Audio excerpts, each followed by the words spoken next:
Hello student. आज हम गुप्त काल में विज्ञान के विकास के बारे में अध्ययन करेंगे। हम सभी जानते हैं कि प्राचीन भारत के इतिहास का स्वर्ण काल कहा जाता है गुप्त काल को, और उस काल में कला, साहित्य, विज्ञान सभी क्षेत्रों में जो है उन्नति हुई, और इसी कारण जो है उसे प्राचीन भारत का स्वर्ण काल कहा जाता है। तो आज की वीडियो में हम देखेंगे कि उस काल में विज्ञान के क्षेत्र में क्या क्या उन्नति हुई थी। विज्ञान के क्षेत्र में क्या क्या उन्नति हुई थी। विज्ञान के जो विभिन्न क्षेत्र है, जैसे गणित व ज्योतिष है, चिकित्सा विज्ञान है, रसायन विज्ञान है और धातु विज्ञान है, इन क्षेत्रों में क्या क्या नए आविष्कार हुए और कौन कौन से जो मुख्य वैज्ञानिक उस काल में हुए और उनका क्या योगदान था। तो हम शुरुआत करते हैं। सबसे पहले हम जानते हैं गणित एवं ज्योतिष विज्ञान के बारे में, कि गणित और ज्योतिष विज्ञान के क्षेत्र में जो है गुप्त काल में क्या विकास हुआ। ठीक है, तो गणित और ज्योतिष विज्ञान के क्षेत्र में जो सबसे पहला नाम आता है वह है आर्यभट्ट प्रथम। कौन है? आर्यभट्ट प्रथम। और ये प्रसिद्ध गणितज्ञ और ज्योतिष वैज्ञानिक थे। गणितज्ञ भी थे और ज्योतिषज्ञ भी थे। ठीक है, आर्यभट्ट प्रथम को आर्यभट्ट प्रथम क्यों कहा जाता है? देखो, आर्यभट्ट नाम के दो व्यक्ति हुए हैं। एक 950 ईस्वी के लगभग हुआ था, 950 ईस्वी के लगभग हुआ था, और उन्होंने एक किताब लिखी थी महासिद्धांत नाम की एक किताब लिखी थी। तो वो आर्यभट्ट द्वितीय है। वो क्या है? आर्यभट्ट द्वितीय है, और ये जो है वो आर्यभट्ट प्रथम है। इसलिए मतलब दो व्यक्ति होने की वजह से जो है इनको आर्यभट्ट प्रथम कहा जाता है। इनका जन्म 476 ईस्वी में कुसुमपुर, जिसे वर्तमान में पटना कहते हैं, और आपके मगध साम्राज्य के काल में जो है उनको पाटलिपुत्र कहा जाता था।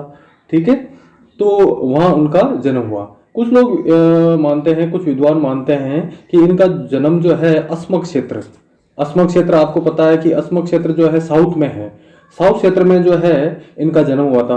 और इनका जो कृतियां हैं वो ज़्यादा प्रचलित है, ज़्यादा फेमस जो है वो भी साउथ में ही है। इसी आधार पर कुछ विद्वानों का मानना है कि उनका जो जन्म है वो अस्मक क्षेत्र में हुआ था। हो सकता है उनका कार्य क्षेत्र मगध क्षेत्र रहा हो। ठीक है, तो इसके बारे में तो हमें ज़्यादा जानकारी नहीं मिलती है। अब हम आगे बात करते हैं।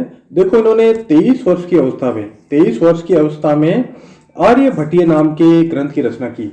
23 वर्ष की अवस्था में उन्होंने क्या किया? आर्यभट्टीय नाम के ग्रंथ की रचना की।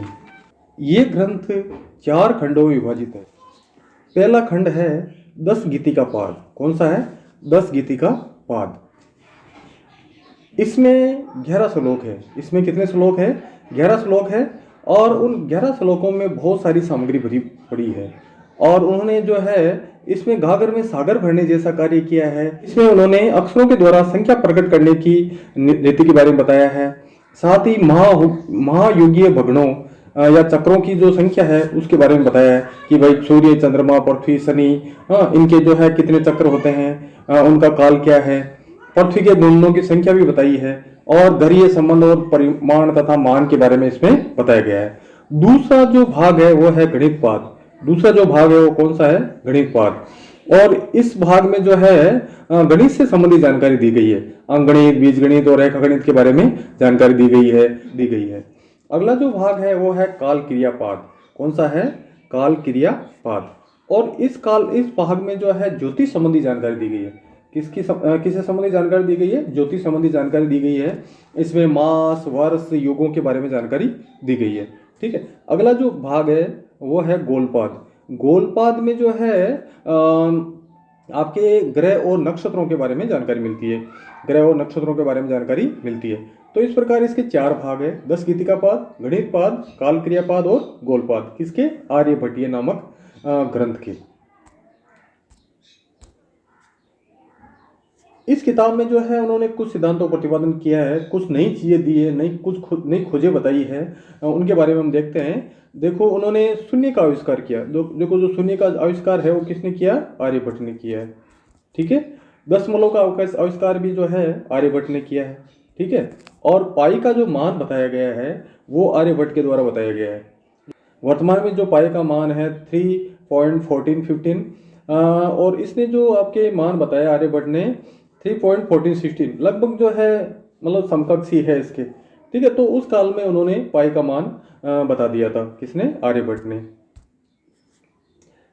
इसके अलावा जो है उन्होंने चंद्र ग्रहण और सूर्य ग्रहण के सिद्धांत का प्रतिपादन किया। चंद्र ग्रहण या सूर्य ग्रहण के सिद्धांत का प्रतिपादन किया।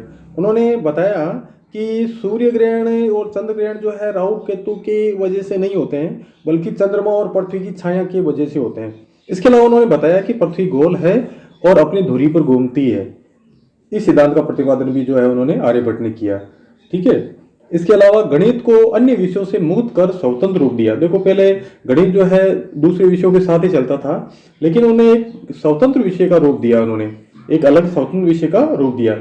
इसके अलावा उन्होंने बीजगणित के क्षेत्र में ज्यादा कार्य किया, इसलिए उन्हें जो है बीजगणित का जनक माना जाता है, बीजगणित का जनक माना जाता है। इसके अलावा आर्यभट्टीय पर 4 टीकाएं उपलब्ध है। देखो, आर्यभट्टीय बहुत महत्वपूर्ण ग्रंथ था और इसकी वजह से जो है जो परवर्ती विद्वान थे उन्होंने उनके ऊपर टीकाएं लिखी है। इनमें से जो प्रमुख जो टीकाकार है वो है भास्कर प्रथम, सूर्यदेव यजुआ, परमेश्वर और नीलकंठ। ठीक है, ये 4 प्रमुख आपके टीकाकार है आर्यभट्टीय के। ठीक है, परमेश्वर ने जो है भट्ट दीपिका टीका लिखी थी। ठीक है, सूर्यदेव यजुआ ने जो है आपके आर्यभट्ट प्रकाश लिखा था, आर्यभट्ट प्रकाश लिखा था। तो पूछा जा सकता है कि किसने जो है आर्यभट्ट पर किन किन विद्वानों ने जो है टीकाएं लिखी। ठीक है, तो भास्कर प्रथम, सूर्यदेव यजुआ, परमेश्वर और नीलकंठ ने जो है इसके ऊपर टीकाएं लिखी। अब हम बात करते हैं अगले गणितज्ञ और ज्योतिषज्ञ की। ये भी गुप्त काल में हुए थे और उनका जन्म 550 ईस्वी में माना जाता है। 550 ईस्वी में उज्जैनी के समीप कायथा में हुआ था उनका जन्म। उज्जैनी के समीप जो है कायथा नाम का ग्राम है, वहां पर इनका जन्म हुआ था। ये प्रसिद्ध गणितज्ञ और ज्योतिषज्ञ थे। इन्होंने निम्न पुस्तकों की रचना की। देखो, उन्होंने बहुत सारी पुस्तकों की रचना की। उनमें से कुछ महत्वपूर्ण है। एक है पंच सिद्धांतिका, व्रत संहिता, व्रत जातक और लघु जातक। ये जो मुख्य किताबें हैं इनकी, इनमें से सबसे महत्वपूर्ण किताब पंच सिद्धांतिका है। कौन सी है? पंच सिद्धांतिका। ठीक है, उन्होंने उस समय तक प्रचलित सभी ज्योतिष सिद्धांतों, पैतामय सिद्धांत, वर्षी सिद्धांत, सूर्य सिद्धांत, पोली सिद्धांत और रोमक सिद्धांत का सारांश प्रस्तुत करते हुए स्पष्ट किया कि इनमें सूर्य सिद्धांत अपेक्षाकृत अधिक उत्तम है। उन्होंने उस काल में जो ज्योतिष सिद्धांत प्रचलित थे, वैसे बहुत सारे थे, लेकिन 5 जो सिद्धांत है वो मुख्य रूप से प्रचलित थे। पैतावट सिद्धांत, वशी सिद्धांत, सूर्य सिद्धांत, पोली सिद्धांत और रोमक सिद्धांत। उन्होंने उनका तुलनात्मक अध्ययन किया और उन्होंने पाया कि सूर्य सिद्धांत के आधार पर जो वर्ष की जो गणना उन्होंने की, वर्ष के दिनों की जो संख्या उन्होंने निकाली वो सही थी, बाकी सिद्धांतों की बजाय सही थी। ठीक है,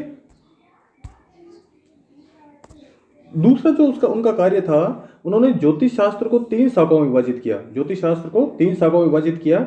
एक थी तंत्र, जो गणित और ज्योतिष संबंधित थी। एक थी होरा, तो जन्मपत्री संबंधित थी। एक थी संहिता, जो फलित ज्योतिष था। क्या था? फलित ज्योतिष।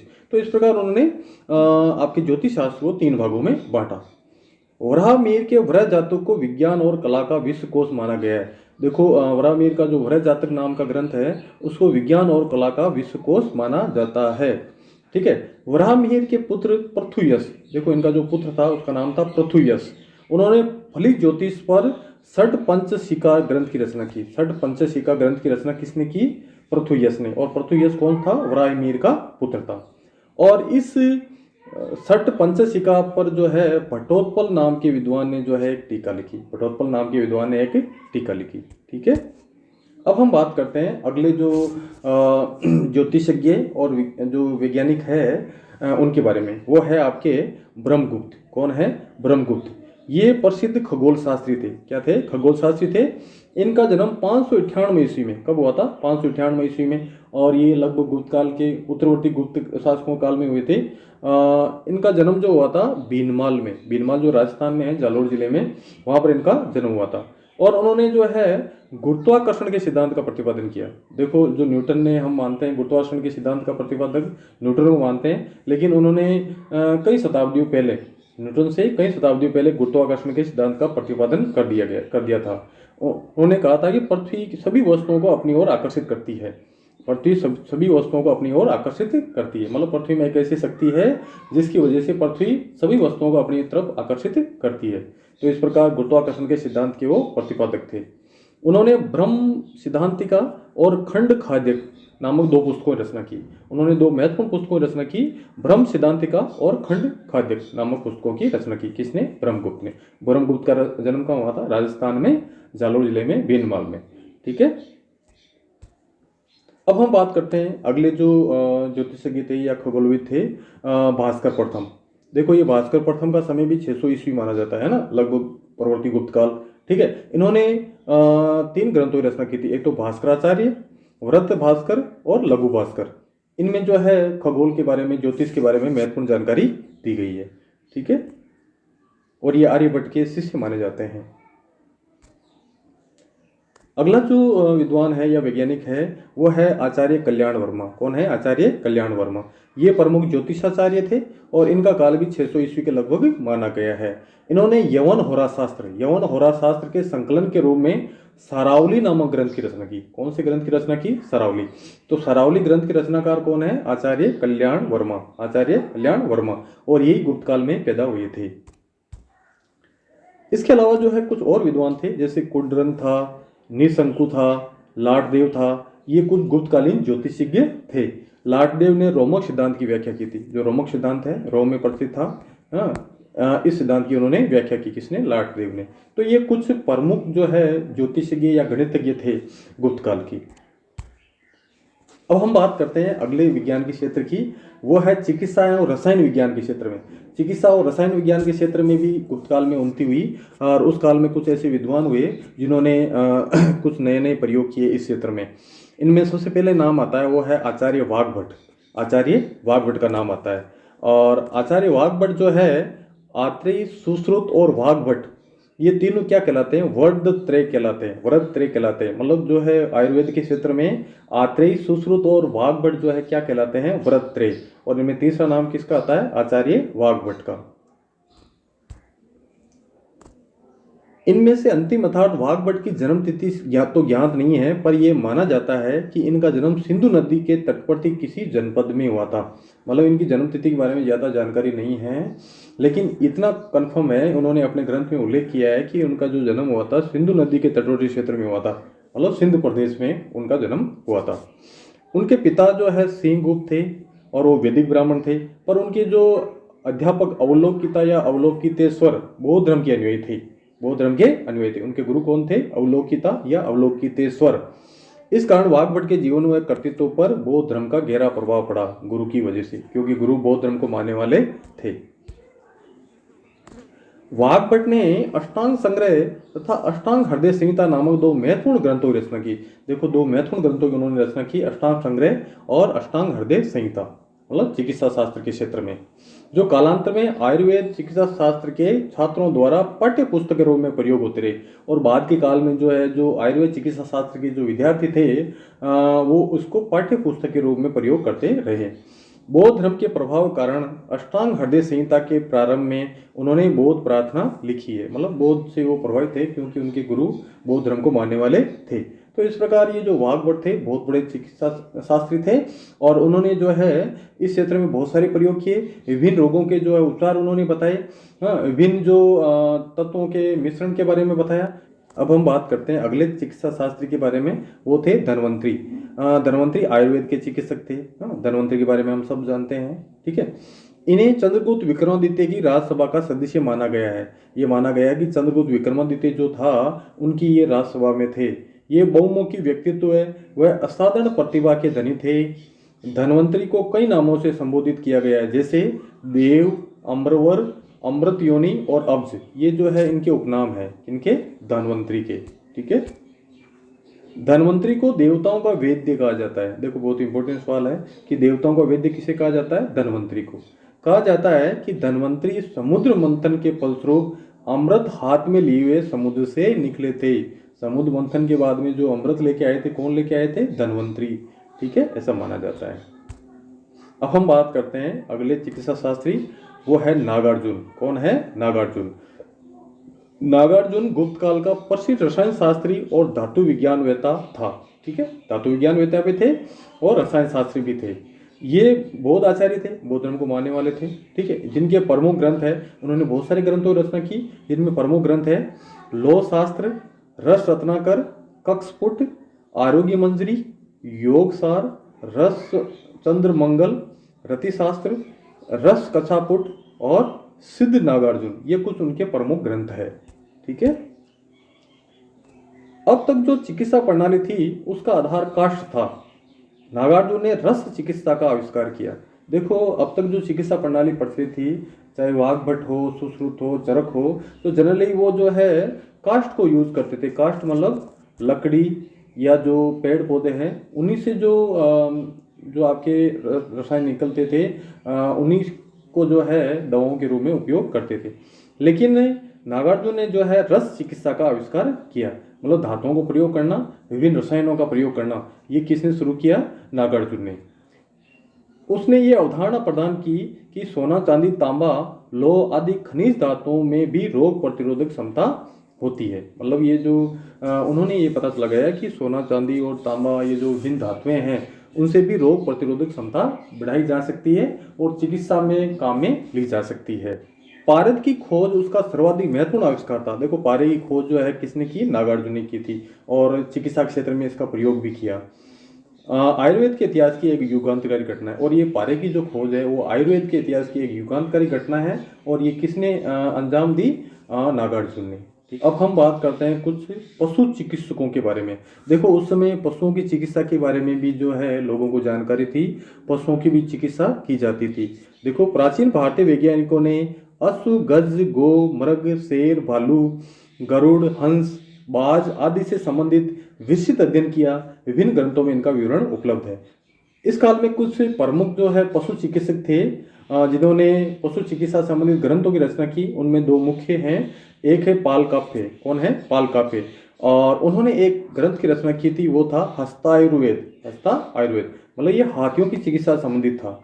ठीक है। इसके अलावा बृहस्पति ने जो है गज लक्षण नाम का ग्रंथ लिखा। ये भी पशु चिकित्सा संबंधित ग्रंथ था। ठीक है। तो दो प्रमुख चिकित्सक थे, पशु चिकित्सक थे गुप्त काल में, पाल काफे और बृहस्पति। अब हम बात करते हैं रसायन शास्त्र तथा धातु विज्ञान के क्षेत्र में क्या विकास हुआ। देखो, गुप्त काल में रसायन शास्त्र तथा धातु विज्ञान के क्षेत्र में पर्याप्त उन्नति हुई। मेहरौली का लौह स्तंभ गुप्तकालीन रसायन शास्त्र तथा धातु विज्ञान की उन्नति का उत्कृष्ट उदाहरण है। मतलब जो मेहरौली का जो लौह स्तंभ है वो गुप्तकालीन रसायन शास्त्र और धातु विज्ञान का उत्कृष्ट उदाहरण है।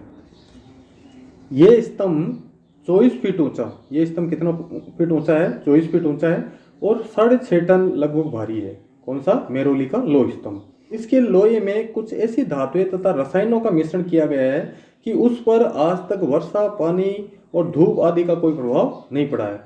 मतलब कुछ ऐसे रसायनों का इसमें समावेश किया गया है, शामिल किया गया है कि आज तक भी वो वैसा का वैसा खड़ा है। ठीक है। उस पर वर्षा, पानी और धूप का कोई प्रभाव नहीं पड़ा है। ठीक है। तो उस काल की रासायनिक उन्नति के बारे में जानकारी मिलती है।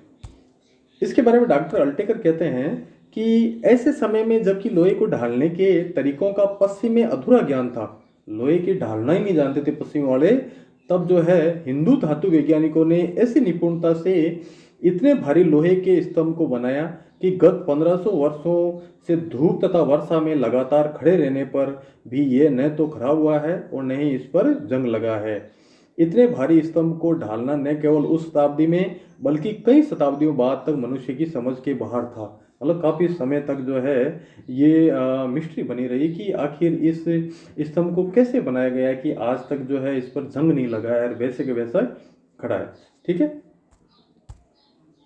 इसके अलावा जो है बिहार के सुल्तानगंज में एक बुद्ध की मूर्ति मिली है जो 7.5 फीट ऊंची और 1 टन वजनी है। और ये भी जो है गुप्तकालीन जो धातु वैज्ञानिक है उनकी उत्कृष्टता का हमें ज्ञान कराती है। गुप्त काल में विज्ञान के क्षेत्र में कई नए अन्वेषण हुए, कई नई बातों का पता चला और कई नई चीज़ों का निर्माण हुआ। ठीक है। तो आज की वीडियो में हमने गुप्त काल के विज्ञान के बारे में, इस प्रकार आज की वीडियो में हमने गुप्त काल में विज्ञान के विकास के बारे में अध्ययन किया। मैं आशा करता हूँ आपको समझ में आया होगा। धन्यवाद।